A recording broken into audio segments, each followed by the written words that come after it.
Opening credits. Abducted by aliens. Sci-fi fantasy romance short story. By Selena Coffey. Auto-narrated using Google technology. Chapter 1. Erika Bennett, 29 years old and not your average woman, gazed out of the window of her high-rise apartment and wondered what else there could possibly be in this world. What if that swirling star that appeared to be winking at her was really an alien ship, destined for far greater things than even she could imagine? And Erika had a pretty good imagination. Moving to her bed with a deep sigh, Erika thought about her life. She lived a single lifestyle with no recent romantic entanglements to pine over, an orphan with ties only to friends and her work colleagues. She wasn't lonely, but life would have been much improved by a significant other. A brilliant scientist researching in the cancer field, Erika had a good salary and wanted for nothing in particular. Except a mate. At 5'11", that wasn't easily done. Oh, Erika knew she was pretty with her dark red hair and blue eyes, but her height intimidated most men, and they either saw her as a mountain to conquer and climb, or they didn't see her as female at all. Even with hair down to her waist, some men still seemed to mistake her for a man sometimes. Perhaps she was just invisible to them, she pondered as she rolled over in her bed. Erika thought about her BFF, her roommate Cindy, and how she only had affairs with married women. Erika wasn't averse to a relationship with a woman, but women found her more intimidating than men. Or so it seemed to Erika. Women would often look up at her with a mixture of fear and awe, as though she were about to break them in half and eat them for breakfast. Erika didn't quite understand it all. Other than her height, she wasn't an intimidating person. She could be downright sassy but never cruel or mean, and she made it a point to look as feminine as she possibly could with her style of dress, her makeup, and how she maintained her hair. None of her efforts seemed to matter, however, and she was often left feeling like a giant who needed to lose a few pounds around her middle. Her frame wasn't tiny, willowy, or slim. She was big all over, from her censored to her tummy right down to her bum and her thighs. No amount of exercise would pare the shape down, so she exercised now to maintain her health. Sighing once more, Erika decided it was time to stop worrying about things that didn't matter, and to refocus her efforts on her cancer research. That actually deserved her time.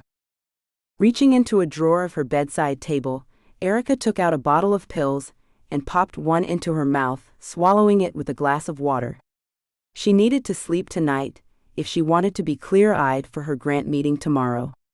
She hated interviews when it came time to plead your case for grant money, but they were a necessary evil sometimes. Erika sighed once more, inhaling the mechanically warmed air in her room, before making her mind as blank as possible.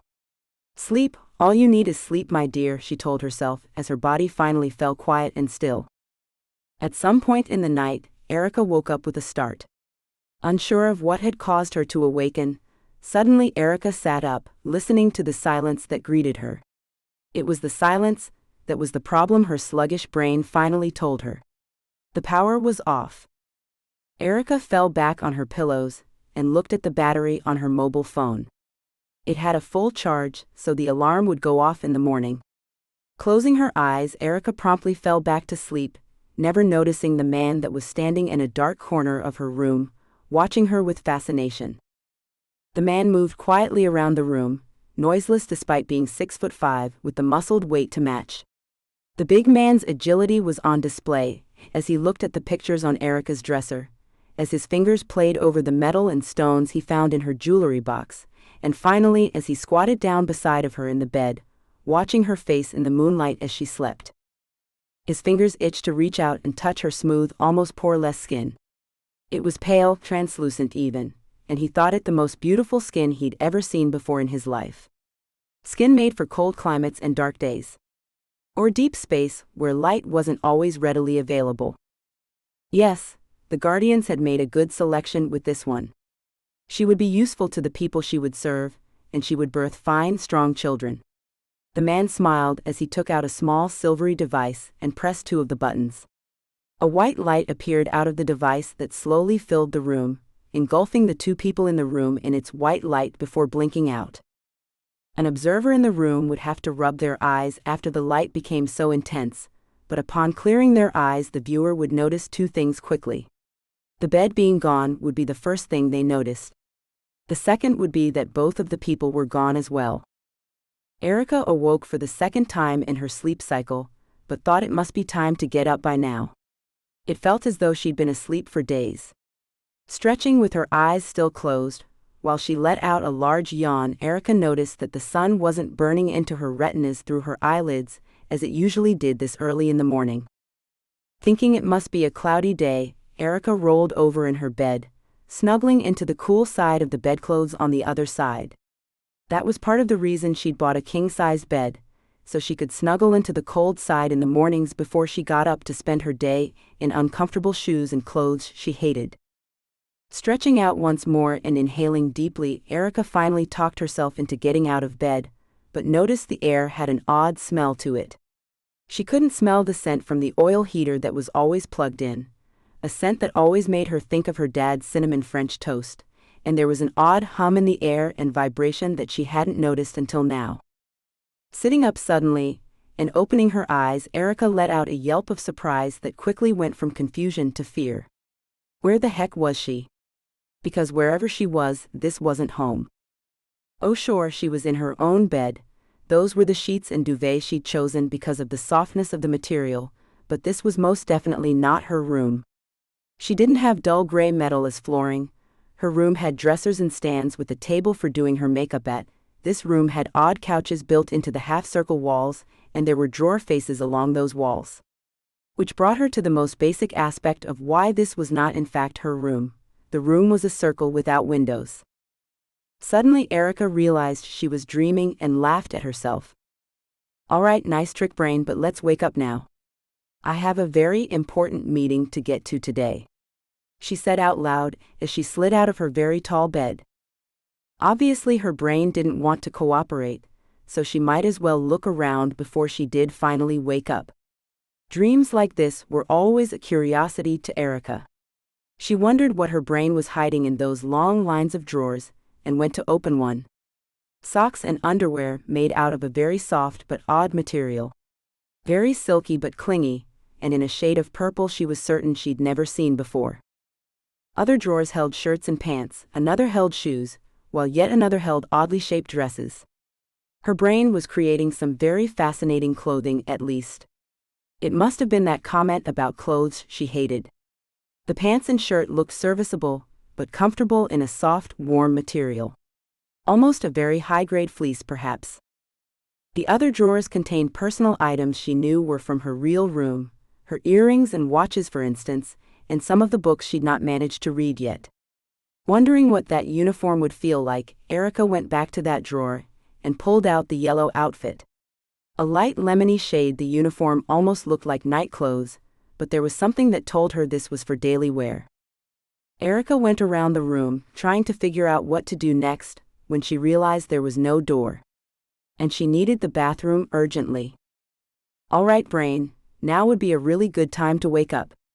Before I wet myself, she again said out loud. She traveled along the walls in her room, but despite her best efforts she could not find a door. She found two blank spaces of wall, but no doorknobs or buttons that might make the doors slide open.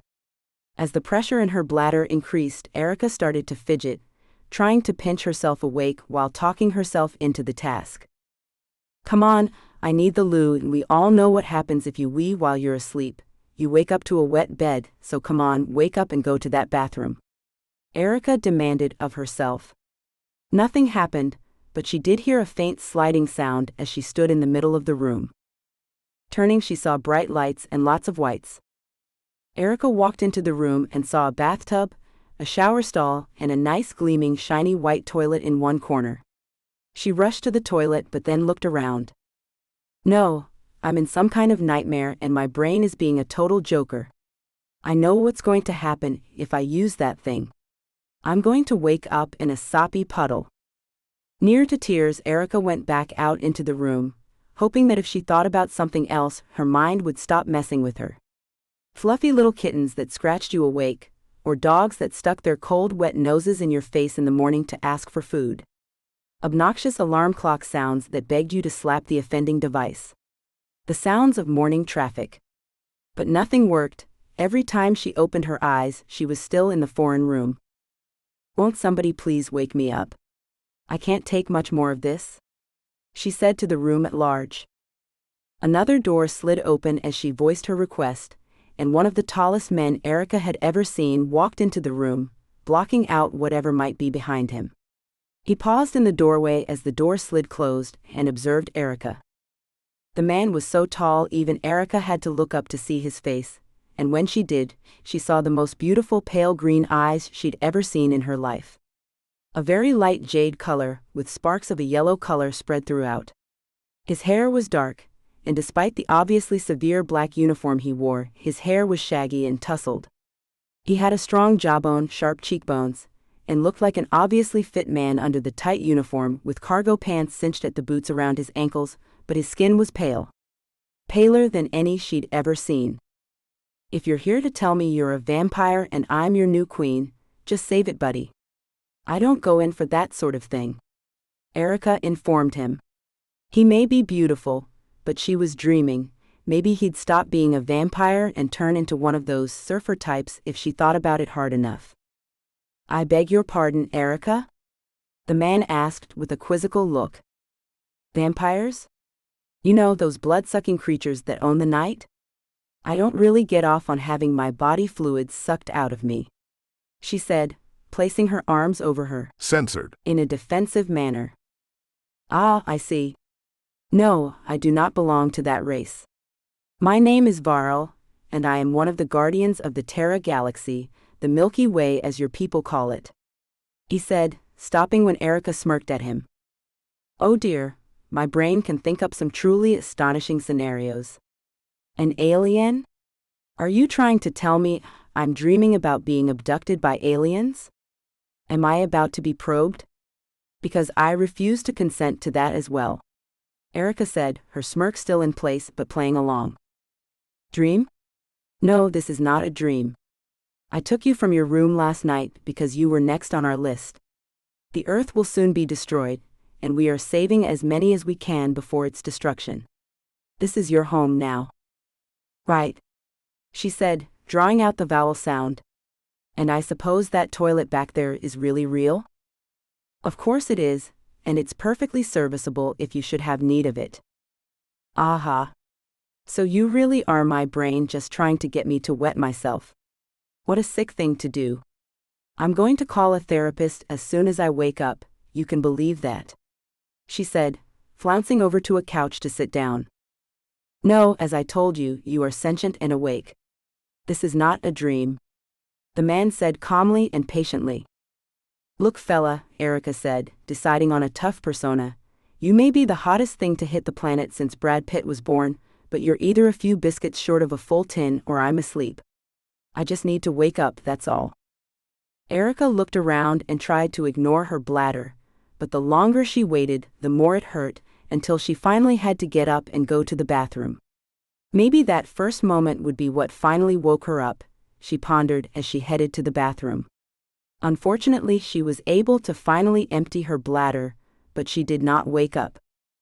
She went back out into the main quarters and found the man was gone, a tray of food left on a table that he'd apparently pulled out of the wall. She looked at it, normal breakfast food, and nibbled on a piece of toast as she waited. She was still waiting an hour later when the man came back into her room and finally had to admit defeat. "I guess you're some kind of nut job and kidnapped me last night then? Can I please go home now?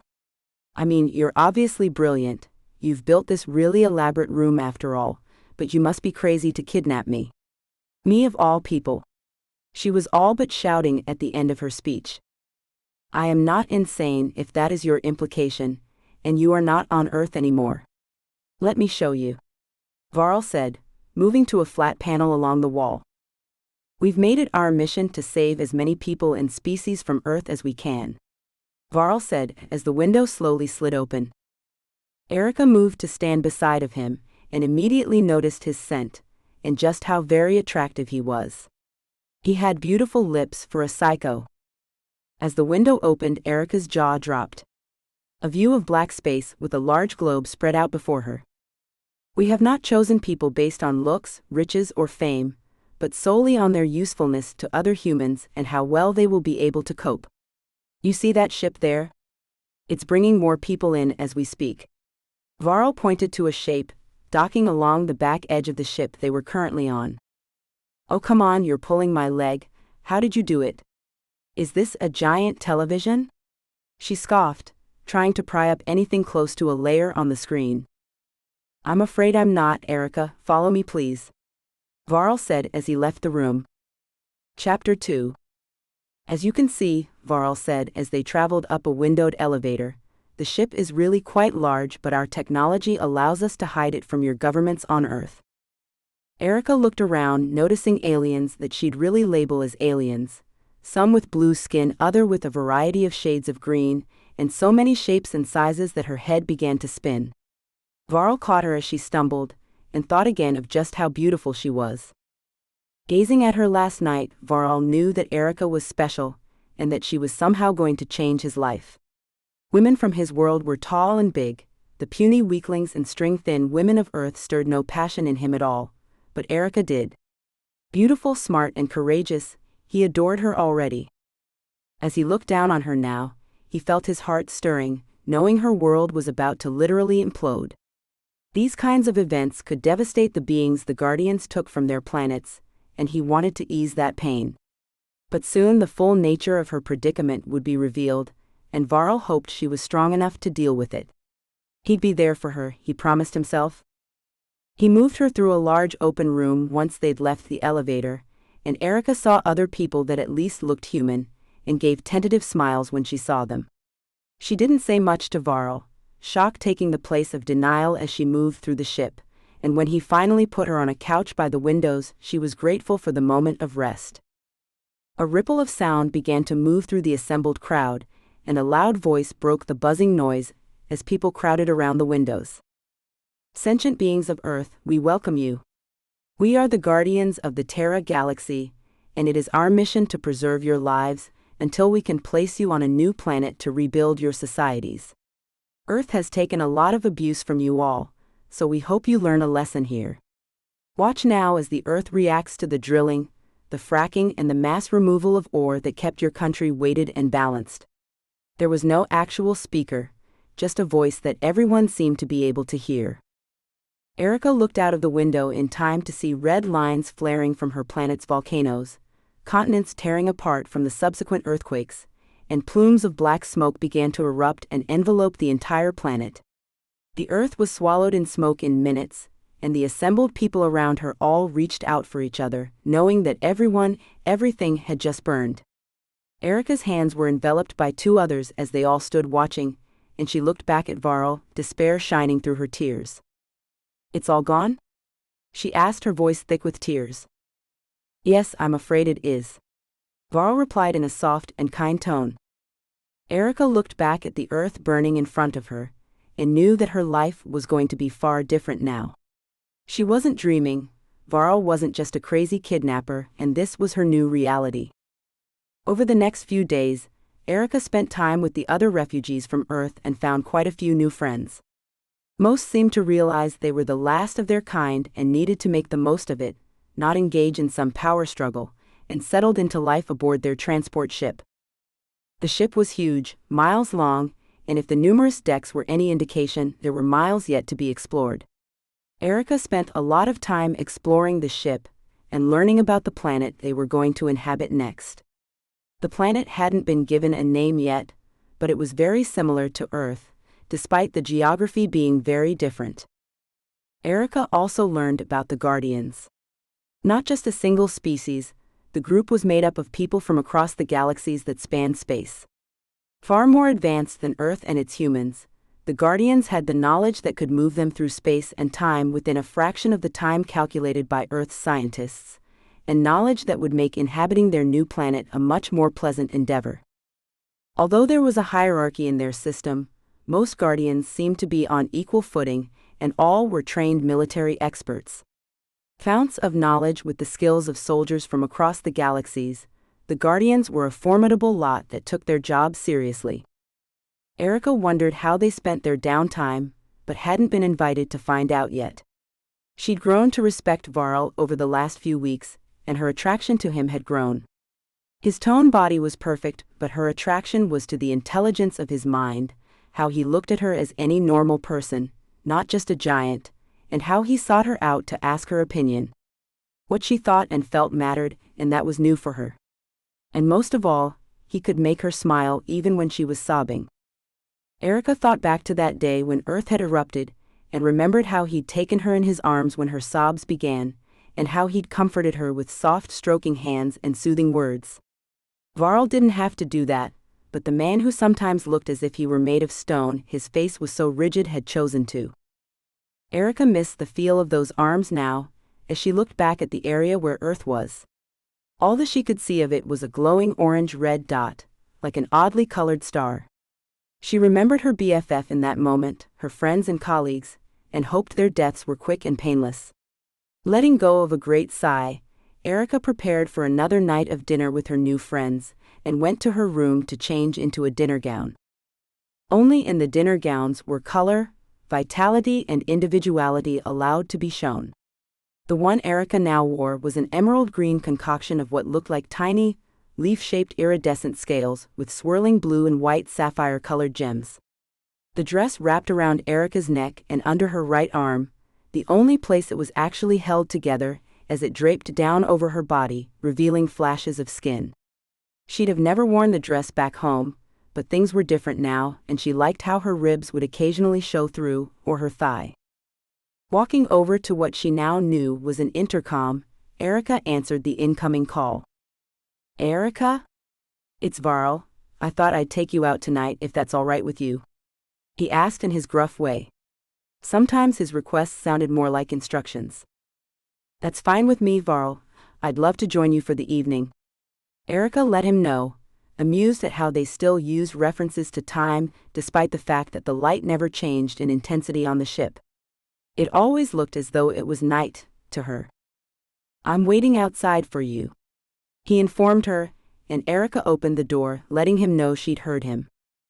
Varl held out his arm, and Erika took it as she walked up the corridor with him.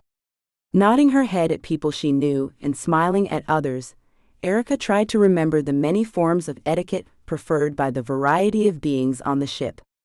It could be difficult to remember it all, but it helped to form bonds and neutralize problems before they started. Varl took Erika to the entertainments level, miles of amusements for the faint of heart and the braver. Erika noticed that Varl was taking her deeper than she'd ventured before, and wondered what she'd got herself into. He took her to the bar, ordered the drink she asked for, and excused himself. "I'll be back in a few minutes, just have to take care of something first," he said with a confident grin, before he walked away. Erika had turned back to her drink, tasting the fruity beverage laced with rum, and wondered what Varl had up his sleeve. She turned back around as a roar filled the air and saw a fighting cage appearing from the floor, Varl and a woman in the center. The woman was beautiful, long dark hair and light-colored eyes rimmed in black makeup, giving her a censored air that Erika wished she could copy. The woman was just as tall as Varl, but not as muscled. Her skin had that pale hue, however, and Erika wondered how long it would take the woman to admit defeat against Varl. They were both dressed for sparring, in trunks and tight tops, and the woman's hair had been tied at the back of her head. As she blinked at the delayed kick of the alcohol in her drink, Erika wondered if Varl was really going to fight the woman. Surely not, she wondered as she looked at the pair bowing to each other. Taking another sip, Erika plunked herself down into a bar stool and prepared to watch the fight. The pair sparred, kicking in the spots that were apparently legal and avoiding places that were not. Varl quickly deflected most of the woman's initial kicks and punches, but started to slow down after 10 minutes of moving around the ring. He threw a punch that connected finally, but the woman just spat on the ground and grinned at him. Erika took another sip of her drink and watched, fascinated. "Oh shit, he's in for it now," she's grinning at him like a maniac. Erika had never met the woman before, but she knew what a grin like that had to mean. Pain was on its way. Varl defended himself easily, and even landed a few solid hits and kicks himself, but when the woman kicked his leg out from under him and twisted his body up like a pretzel, Varl finally gave in. Erika could see that the man was not a weakling. A normal-sized man would have caved ages ago, but the woman was good at what she did and deserved the win. Erika cheered for both fighters as they bowed to each other again before leaving the ring. It was an excellent show, and this drink was good, whatever was in it. Erika had only tried it without the alcohol before, but had decided to give the proper drink a try. She'd been sipping at it while the fight went on, and Varl could tell from her lopsided grin when he returned that it was working its special magic on her. "Enjoyed that, did you?" he asked as she threw her arms around his neck and censored him on the cheek before turning to the woman with her hand held out. "I did. Hi, I'm Erika, great to meet you," she said, her eyes glittering in a way she had no clue was enchanting. The woman looked over at Varl and grinned, quite taken with Erika's charms. "She is lovely, my friend. Shall I get us a round of drinks since I trashed you so thoroughly?" the woman asked, not introducing herself. Erika knew this was their way, and did not feel slighted. "Sure, Talia, thanks," Varl said, letting Erika know what the woman's name was. Erika liked the name, it suited the woman. "So you liked our fight, little flower?" the woman asked Erika. Erika thought she had the right to call her little, because the woman was only an inch or so shorter than Erika. Still, it was odd, but she didn't care at the moment. "I did. It was so great to see a female fighter in the ring against a male fighter. I've never seen that before," Erika said, sipping at her newly filled glass. "You should come down this way more often then. I fight the men to keep them humble," Talia said, sipping at something from a bottle. Erika grinned, enjoying herself, and listened as Varl and Talia bounced one-liners off of each other for the rest of the night. Erika was often in fits of laughter, and couldn't believe how funny Varl really was when he wasn't being so serious. Erika grinned for what felt like hours, but as they moved to a vacant couch and the talk grew more serious, with each person telling their tales, Erika began to feel depressed. She told her story and learned about Varl and Talia. They were the same age, apparently 35, and both were from the same planet. A humanoid species with special talents, they'd both waggled their eyebrows at that point. The two had joined the Guardians together at 18 and had been together since. Best friends then, Erika though, and tears started to roll as she remembered her own best friend at home. No, that woman no longer existed, and neither did that planet. "Oh shit, it's hitting her, Varl. Get her quick, let's get her to her room," Talia said, picking Erika up gently on one side while Varl picked up the other. They carried her to her quarters as the sobs started, and Talia brought in a warm washcloth and brushed her face with it before leaving Varl to care for her. "I want to go home," Erika wailed to him, her eyes pleading. "But you know you can't, Mishka," he soothed, brushing her face with the still warm cloth. Erika didn't know what Mishka meant, but took it as some form of endearment. "I know," she blubbered through snot and a trembling mouth, "but that doesn't stop me wanting to go back, to save everyone, to say goodbye at least." "I know, Mishka, I know." Varl soothed her once more, his fingers stroking her hair and her neck now. "I don't want to just be a baby maker and scientist on some weird planet. I want to go home," she cried, turning over so that she could snuggle back against him now that they were in her bed. "You'll feel better tomorrow, Mishka. Sleep now," he soothed again, rubbing at her back as her tears burned out and her breathing changed to a more restful tone. Varl knew he couldn't change the present for her, couldn't change the past, but he could make it better. He fell asleep with her resting in his arms, and wondered how exactly he could do that without leaving the Guardians. Chapter 3. Erika awoke with the knowledge that something was different. That was starting to become a habit for her, one she didn't like at all. Blinking her eyes to get them working, she stretched, and that's when she noticed a palm flat against her stomach. "What the?" Erika said, looking to the other side of the bed. She couldn't see ahead, the blankets completely obscured the other occupant of her bed, but she could see what must be very long legs and large masculine feet. Rather sexy feet, even if they were pale white. Erika rubbed the sleep from her eyes and tried to remember what had happened last night. She remembered the fight and Talia winning. She even remembered meeting Talia, but the night started going fuzzy after that, and she had no clue what had happened. She knew she was censored under the covers, so whoever had brought her back to her quarters had removed her clothes. And judging by the heat coming off of their skin, they must have been censored too. Erika bit her lip to try to cut off any sound she might make, and eased her hand over the duvet covering the man's head. Oh please, she thought, don't let it be someone I don't know. Erika would have been okay with sleeping with Varl. She'd hate that she didn't remember it, but at least she knew him, found him attractive and a pleasure to be around. She didn't want awkward avoidance and discomfort on this ship. There were plenty of places to hide, but it meant a lot of time seeking those places out. Erika crab walked her fingers over the cover over the man and slowly pulled down one edge of the soft material. She knew right away it was Varl. His green eyes staring back at her was unmistakable, and she smiled at him uncertainly as he blinked his eye at her. Hello. How do you feel? He asked uncertainly as he pulled the cover from his face and exposed his censored by sitting up in the bed, looking around her quarters anywhere but at her. She held the blanket to her censored and sat up to join him. Oh dear, perhaps he wasn't happy about this. I'm better than I'd expect, if I drank so much I can't remember last night. Did we, you know? She asked, waggling her eyebrows at him. No, I don't know, what are you asking me? Varl replied, his brows knitting together.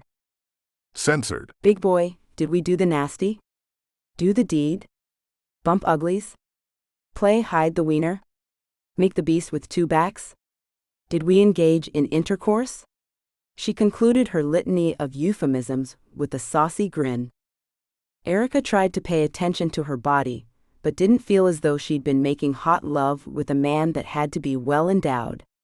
She didn't even feel as though she'd had a steamy session with a less than well-endowed man. Come to think of it, she felt as she did every morning, untouched. HMPH. No, we did not engage in intercourse, Erika. You became upset at the bar, so I brought you home and put you to bed. I stayed in case you suffered any more ill effects of the alcohol, but it doesn't seem to have made you ill at all. Varl observed as he finally took a look at her. No, you're right, I feel fine. And I'm glad we didn't do anything. I'd hate not to remember something that has to be extremely momentous. Varl censored an eyebrow at her before he went to her bathroom. He left the door cracked so they could keep talking as he brushed his teeth and cleaned up before coming back out. Erika went in and did what she needed to as well, before she found a nightshirt to put on, then slipped back into bed. Do you want some breakfast? She asked him, as he looked over today's menu on the panel. Yes, do you mind if I have it here? He asked, settling on the foot of the bed. Not a problem. You might want to put some clothes on though, you're distracting me. Erika said with a giggle. Distracting you? Am I indeed? Varl asked with a grin. Just a bit. Unless that's your intention? Erika asked, giving Varl a look he could hardly take for anything other than an invitation. He knew she was sober now, and that anything that happened would be by choice. He'd been tempted to take her last night as her warm, delicious body cozied up to him, and he'd awoken at one point with his erection pressed into the tender flesh of her bum, but he'd resisted the urge to move, resisted the urge to turn her over and have his way with her. He wanted her willing and panting beneath him, not incoherent or dead to the world. Oh no, Varl wanted her aware and lucid as he slid into her, and wanted to watch the wonder in her eyes as he made her writhe in pleasure beneath him. As his thoughts heated up, so did his flesh, taking on a pink hue that vibrated meaning to Erika, even though she didn't know exactly what it meant. She could guess. Varl moved to his hand and knees on the edge of the bed and crawled up Erika's body. His species was very open about censored, and he felt no qualms now that she was awake about letting her know he wanted her. He'd given her time to acclimate, now he wanted to claim her as his. He moved over her slowly, like a tiger stalking its prey, and she watched him, her eyes widening as Varl straddled her legs and then brought his face to hers. He looked into her eyes and saw curiosity and need, hope even, and Varl was glad. He was afraid she'd lost that ability to carry hope in her heart, but he could see it was still there, shining in her eyes. "Would you like to engage in intercourse with me, dear Erika?" Varl asked her, staring at her lips intently, waiting on her words of assent. "Yes." Erika breathed out, her body pressing up into his, wanting to feel every inch of him against her skin. She cursed her decision to put her shirt back on, but knew he'd take it off of her eventually. She just felt closed in with it on, and wanted it off desperately now. Erika's arms wrapped around Varl's upper back, just under his arms, and she pulled him down to her, their lips meeting at last. He tasted of the fruit-flavored toothpaste he'd used, and his lips were warm, gentle, and full against her own. Erika opened her mouth, allowing his censored to invade her as his right hand began to explore her. His fingers slid under the nightshirt, over her soft stomach, and up to her plump. Censored. Her skin, smooth and hot to his touch, enticed him, and he wanted to taste every inch of her. But he needed to prepare her for something first. Varl broke his lips away from Erika's and she looked up at him, lost in his touch and her. Censored. For him. "What's wrong?" Her words came out in a whisper. "Nothing. But you know the skin is an organ, right?" he asked, looking down at her with a touch of worry. He continued when she shook her head. "And human men, well, humans, only have a certain amount of appendages, right?" Erika shook her head again, wondering if he was leading into telling her he was missing a vital organ. But she could feel it pressing into her stomach, as his lower body rested between her thighs. "Well, my race has a few, extra appendages," he finished bluntly. "Extra?" Erika voiced. "Yes, they may come out or they may not, sometimes they do, sometimes they don't." "I see," she responded flatly. "Extra appendages? And what about protection?" Her question threw him because he wasn't expecting it. "You are human, I am not. I have no diseases that could be spread, and we can't pass diseases to each other. I'm also sterile until I am joined with my mate. A ceremony has to be performed, and then I can produce children. Until then I can't. So we don't need it for your appendages?" she asked, trying to reconcile this appendage issue in her brain, while telling herself this is a serious moment. "What? No, I'd only need it for my..." Censored. "Oh, you thought I had more than one?" Censored. "No, they're sort of like extra fingers or a mouth. It depends on what my body decides it needs an extra set of. It's never the same type of appendage." "Oh? Phew. Okay, yeah, I'm good with that. Can you..." Censored. "Me some more now, please?" Erika thought she'd never discussed Censored. so much before actually ever having Censored. with anyone in her life. Looking back up into his eyes once more, she wondered what it was going to feel like to have Censored. with him, and her curiosity increased. Censored. This scene has been censored to provide a safe and enjoyable reading experience for everyone. "Varl, what was that red glow I saw about?" Erika asked sleepily, wondering if they had time for a nap. "Ah, that, my dear, was something you may not necessarily be overjoyed about," he said, a tone of worry in his voice. "Why not?" Erika asked suspiciously. "Because that light means we've completed the mating ceremony. We are now mated for life. And I may have just impregnated you." Varl slumped over onto her bed as she twisted around to look at him, shock etched into every line on her face. "Mated for life? Impregnated? What the hell, Varl?" she cried out just as the spaceship they were hurtling through space inside of rocked to one side. "We are under attack. Guardians, to your stations immediately," came a screech over the intercom. Chapter 4. Varl went into some kind of super military mode, donning his clothes in less than a minute while he ushered Erika into hers. He then took her hand, and he ran to the station he was assigned to with her. He met his superior officer, and then they waited for the rest of his team.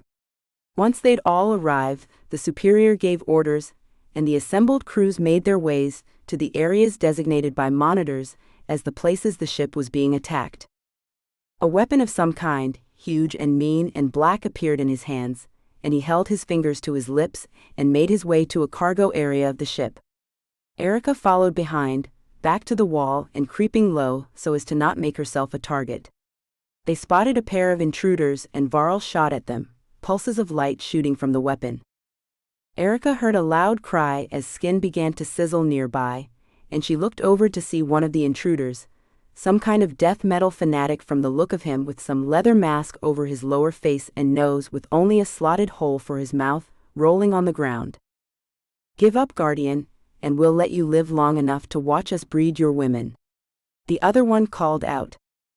Erika saw Talia coming from the other direction, behind the intruder still standing with his whole face covered in a mask, and hoped she took that one down. Talia soon had the man equalized, and Varl ran over to join Talia as the pair tied up the two intruders. Erika stayed behind the boxes she was hiding behind, but turned as she heard a noise behind her. She yelped just before she felt a fist plow into the side of her head. Erika dropped to the ground and called out for Varl, just as the man picked up her booted leg and yanked her along behind him. The man was strong and running quickly, but Erika's weight still slowed him down.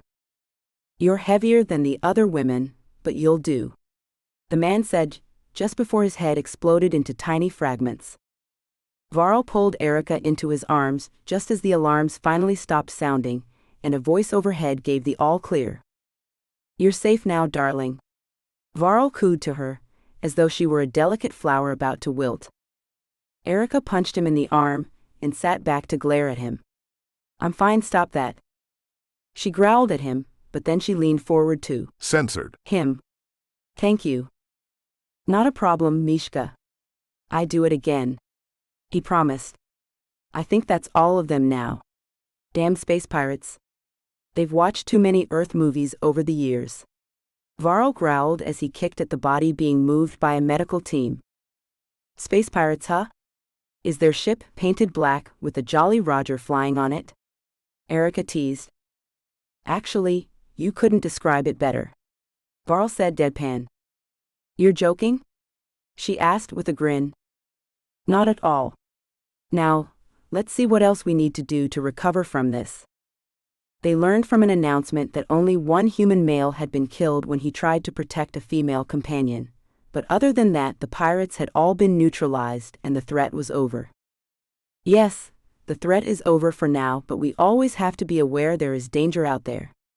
It won't be so bad once we get you to your new planet, but for now we need to start training all of you to defend yourselves," Talia offered as she joined them. They all went off to get some food, and Erika watched as Talia went back to get another slice of pizza. The woman was tall, muscular, but definitely quite feminine still. Erika admired the woman's tight ass for a moment, and then realized Varl was watching her. "She'd join us if you ask," Varl informed her. Erika spit out her drink all over her pants as Varl spoke. "What?" "She'd join us. She knows we're now mated, my skin's pink color announces that, but we are an open society. If you so Censored. Talia would join us." "Really? Wow, that might be nice actually. So does this mean we'd have an open relationship?" Erika asked, curiosity getting the better of her. "No, not really open so much as we would do things together, if the other consents." "No. Censored. Without the other's knowledge and consent, which is the rule," Varl said calmly. "Wow," Erika muttered again, looking back at Talia. The woman's face was a little broader than the average woman's, but she was tall and fit, her face suited her stature. And Erika thought she was amazingly beautiful. "I think I'd like that," Erika whispered to Varl as Talia came back. Varl smiled at Talia when she came back and winked at her. Talia gave a slight nod and sat down with the new pizza. They all shared the new pizza and discussed what to do with the rest of the day. Talia needed to go for physical training, but then she had the rest of the day free, she told them. Varl had nothing else planned and Erika, obviously, was free. Why don't you two meet me in my quarters, Talia, when you're done? I could use a long bath after being dragged around the ship. Erika offered boldly, knowing what she was consenting to and asking for. Talia looked Erika in the eyes and then nodded her head again. That sounds like a good plan. The woman finished her pizza and left while Varl walked Erika back to her quarters. He grasped a lock of her long hair in his huge hand and smiled down at her. I could wash your back if you need me to. Varl offered.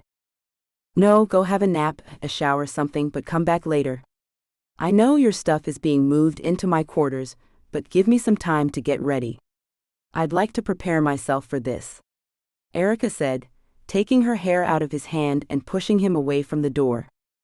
Yes, ma'am. Varl said with a sigh, giving her a salute as he walked away. Erika smiled, and then went back to the bathroom to run a bath. She spent an hour washing her hair, shaving herself smooth, and generally relaxing. She then went into her quarters and flicked through the screen for the clothing catalog. She selected a short black chiffon kimono with white and gold flowers and long tassels, a pair of stiletto heels, and a pair of French silk knickers in a short style with a matching silk camisole. The items appeared in a drawer, along with a bottle of exquisitely scented perfume. Erika then dimmed the lights and prepared an order for drinks and some light snacks she'd seen the other two eating before. The order was delivered and Erika waited, letting her long hair dry naturally as she brushed it out. The bed had fresh, clean sheets, the lights were dimmed, and a low-throbbing, sensual selection was playing over the speakers in her quarters. She was as ready for tonight as she could be. Then, in a moment of panic before her guests arrived, Erika ran back to the bathroom, plucked a few stray eyebrow hairs, inspected the tiny amount of makeup she'd applied, and looked at herself in the mirror. She looked classy, beautiful, and she grinned at herself in happiness. She could never have expected a life like this on Earth, and she'd come a long way both literally and figuratively.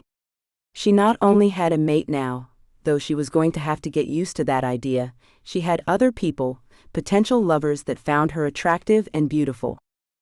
She thought her life ended the day Earth imploded, but it seemed that was the day her life had finally begun. Now if she could just get some work done as well, she'd be a happy camper. Erika knew there would be plenty of time for that once she got to the new planet, but she was anxious to find out what kind of equipment they'd be given before the Guardians left them. Erika's thoughts were cut off by a low buzz from the door, and then Varl and Talia were there with smiles on their faces. She offered both a drink as the door slid quietly shut, and hoped her newly painted nails and her hands didn't give away how nervous she was. Because she felt like she was shaking on the inside. Erika gave Varl a brave smile, and he guided the two women to the couches against the wall. He suggested a movie, and Erika laughed as she saw it was a film from Earth, some French movie about love in wartime.